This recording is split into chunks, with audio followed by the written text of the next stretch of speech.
তো আমাদেরকে অ্যালট করা হয়েছিল উপরের ব্যালকনি দুটো রুমে। তো আমরা দুইজনই দুটো রুম নিয়ে নিয়েছিলাম। আর সবথেকে বেশি সেন্টার অফ অ্যাট্রাকশন যেটা ছিল এই রুমের ব্যালকনিটা, কারণ রুম থেকেই ব্যালকনিটা এত সুন্দর, মানে এখানে দাঁড়িয়ে সম্পূর্ণ গাছপালা চারিপাশে, সেটার এনভায়রনমেন্টটা খুবই সুন্দর ছিল, খুবই ভালো লাগছিল। তো আমিও বেশি দেরি না করে আমরা দুজন ছুটে চললাম এবার সুইমিং পুলের দিকে। আর তোমরা যদি জানতে চাও যে এই রিসর্টটা কোথায় আছে বা লোকেশনটা কোথায় আছে, তাহলে তোমরা আমায় কমেন্ট করো, আমি নিশ্চয়ই তোমাদের রিপ্লাই দেব। আর তোমরাও কিন্তু তোমাদের লাভড ওয়ান বা ফ্যামিলির সাথে এখানে এসে এনজয় করতে পারো। আমরাও অনেক এনজয় করেছি।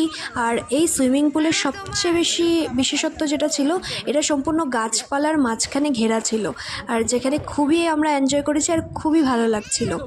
তোমাদেরকে নেক্সট ভিডিওতে দেখাবো যে এই রিসর্টের খাওয়া দাওয়াটা কেমন ছিল।